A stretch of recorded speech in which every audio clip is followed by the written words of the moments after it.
கோடான கோடி கிலோமீட்டருக்கு அந்த பக்கம் இருக்கிறார். எனவே புறத்தார் என்பவர்கள் நம்பாதவர்க்கு இறைவன் தூரமா இருக்கிறான், நம்புமவர்க்கு அருகில் இருக்கிறான், அணுகி இருக்கிறான், நெஞ்சுக்குள் இருக்கிறான், கண்ணுக்குள் இருக்கிறான், சொல்லுகிற சொல்லாக இருக்கின்றான் என்பதை நாம் உணர்ந்து கொள்ள வேண்டும். எனவே புறத்தார் என்று சொல்லக்கூடியவர்கள் சிவபெருமானை நம்பாதவர்கள்.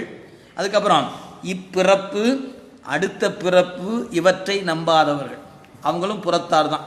இந்த பிறப்பு முடிஞ்சிச்சுன்னா அதோட முடிஞ்சு போச்சு, நீ அடுத்து ஒரு பிறப்பு மறுபிறப்பு இல்லை என்று கருதுபவர்களெல்லாம் புறத்தார்கள் தான்.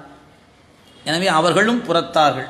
அப்புறம் நல்வினை தீவினை இதை நம்பாதவர்களும் புறத்தார்.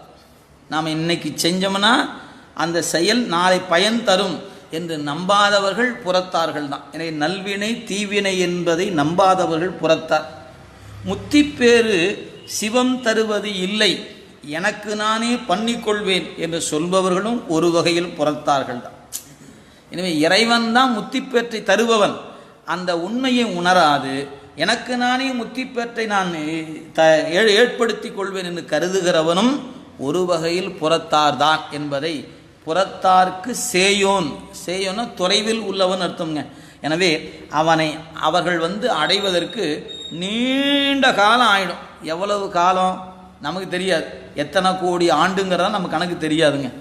அப்படி நீங்கள் நினைவில் வைத்துக்கொள்ளும். எனவே புறத்தார் அப்படிங்கிற சொல்லில் ரொம்ப தொலைவில் இருக்கிறாங்க, என்றாவது ஒரு நாள் இந்த வட்டத்துக்கு வருவாங்க. இன்றைக்கி அவங்க ரொம்ப தூரத்தில் இருக்கிறாங்க.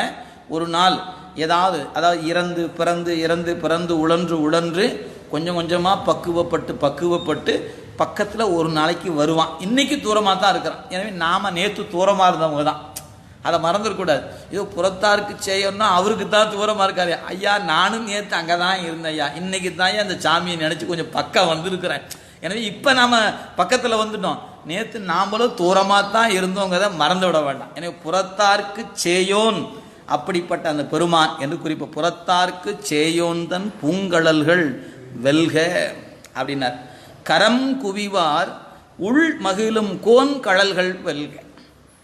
இந்த ஒரு தொடர் பாருங்க.